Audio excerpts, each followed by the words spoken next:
مرد پر سب سے زیادہ حق اس کی اماں کا ہے، سب سے زیادہ حق اس کی اماں کا ہے،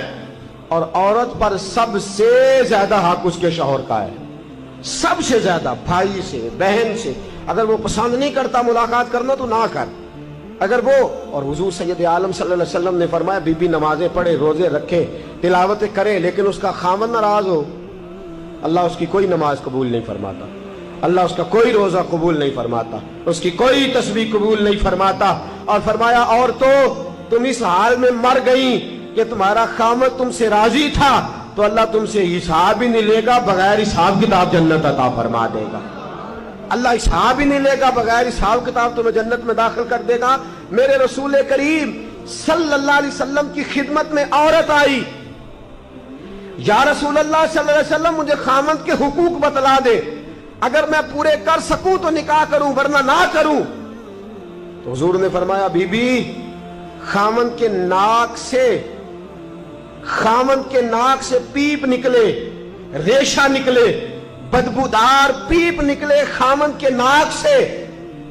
اور عورت اپنی زبان سے بھی صاف کر دے تو تب بھی خاوند کا حق ادا نہیں ہوتا۔ اور پھر میرے رسول کریم صلی اللہ علیہ وسلم نے فرمایا اگر میں کھول کے تمہیں خاوند کے حقوق بتلاؤں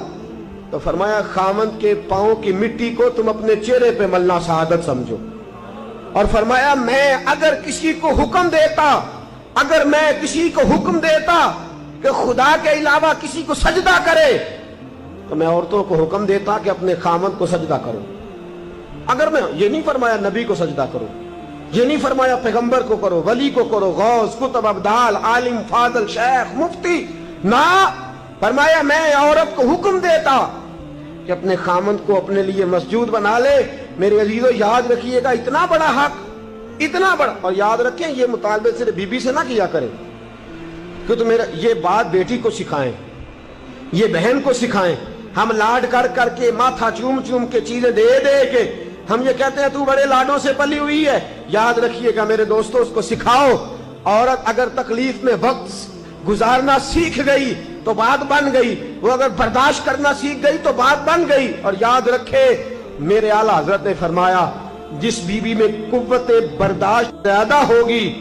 اللہ اس کی دنیا بھی اس کے لیے وسیع کر دے گا، آخرت میں بھی جنت میں مکان بڑا ہی عطا فرمائے گا، دنیا بھی وسیع کر دے گا اس کے لیے، بس وسیع کر دے گا دنیا۔ فرمایا اگر اس کا خاوند اس کے ساتھ اچھا سلوک نہیں کرے گا تو اولاد ضرور اچھا سلوک کرے گی،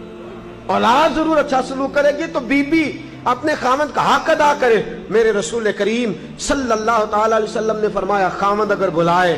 اور بیوی کی روٹیاں تنور میں جل رہی ہوں تو چھوڑ دے، پہلے خاوند کی بات سنے۔ فرمایا خاوند اپنے بستر پہ بلائے اور اگر بیوی نے آنے سے انکار کر دیا اور بیوی نہ آئی، ساری رات فرشتے اس عورت پر لعنتیں برساتے رہیں گے، ساری رات لعنتیں برسائیں گے فرشتے۔ اور فرمایا لعنتی ہے وہ عورت جو اپنے خاوند کی عیب ڈھونڈ کے دوسروں کو بتلاتی ہے، ڈھونڈ کے آپ کہتی ہے یہ بھی کرتا ہے، یہ بھی کرتا ہے، یہ بھی کرتا ہے، یہ بھی کرتا ہے۔ فرمایا ملعون ہے جو ڈھونڈ کے عیب بتلاتی ہے۔